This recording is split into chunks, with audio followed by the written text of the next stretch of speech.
if you've been following the CX build so far, if you cast your mind back to the last episode, we sorted out the water system, pretty much. What I am going to do today is sort out that really ugly front mudguard or fender, whatever it's called. It needs to be sorted out. It's huge, so, oh no, I've just spilled my coffee everywhere. So, the mudguard we've got is... So, we have this huge beast here with the tax disc still on it. This is it. So that is the front there and the rear there. Obviously that's... Is that a standard add-on? I think it might be. Anyway, this is what I've got to work with today. Yeah, I don't like it. It's not very cafe at all. It's got a few little dents and nicks and things, so yeah, not the prettiest of things to work with. The chrome's all pitted and rusted, a bit too big, it's a bit too high, a bit too bulbous, a bit too shiny, and these side bits are massive. So what I'm going to do, very simply, is trim this down, cut the height down.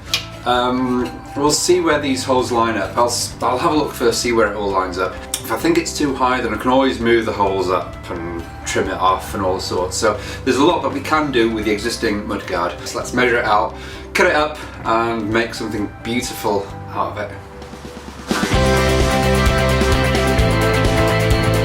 Right, so as you can see, this is really ugly. That is, oh my god, that's so ugly. Why would you...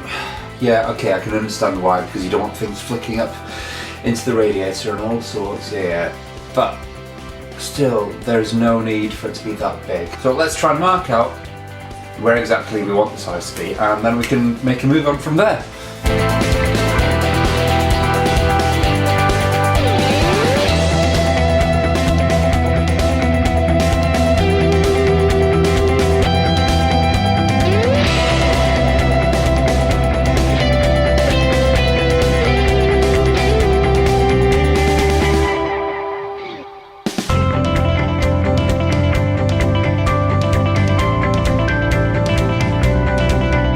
So, as I thought might happen, banging a little bit into the rust here, and it's all just sort of falling out. So the top bit here is all rusty. You can stick whatever you want in there now. It's pretty much a hole.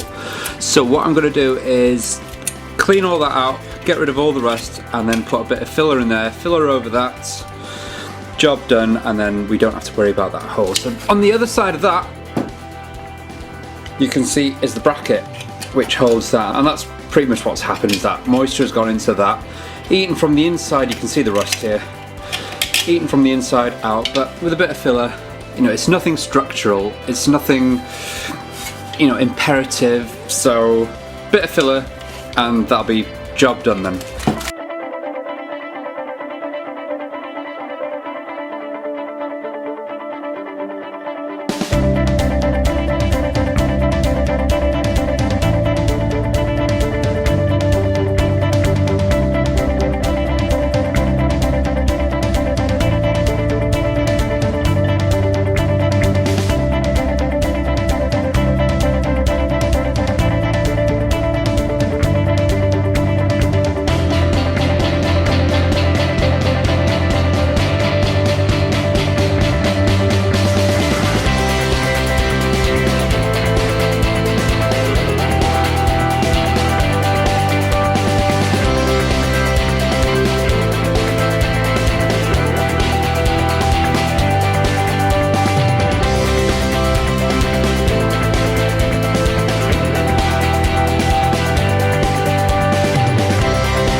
And this is what we've got now. So this pretty much is the shape of it. So you can see that there's not really much left of this. What I do need to do now is go over it neatly with a Dremel, tidy up all these edges, grind everything off, make sure that it's square. So I mean, I can see that there's a little bit more on that side. Well, no, there's a little bit more on that side than on that side, so I need to square it off. I'll give it a quick spray as well with the primer, just so I can see exactly where the dents and everything are. And you know what, it's looking pretty alright on the bike actually. It's just got that, well, roughly in place. It's got that neat little, oh, there it goes, it's fallen off, screw out. But anyway, you can see that it looks neat and tidy. It's going to stop what it needs to stop, and it just sort of finishes it off nicely. So it's not too short, not too long. I don't have to actually move these holes now. I can see now that the tyre is fine. If I put a bigger tyre, still going to be enough room, so I'm happy with that.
Right, so I've primed this now, and you know what, I might as well paint it black actually. I really want to see what it looks like black. I'm not sure whether it is going to be black or white, but heck, if I don't like it black, and I can always spray it over. So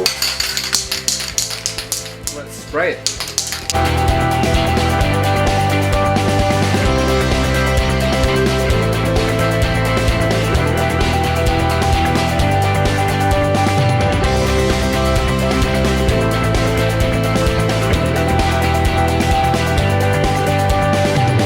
And here we go, this is it all dried now, so it's got a nice satin finish on it.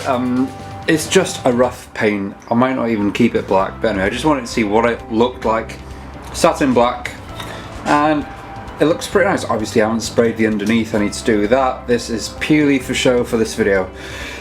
Let's put it on and see how it looks.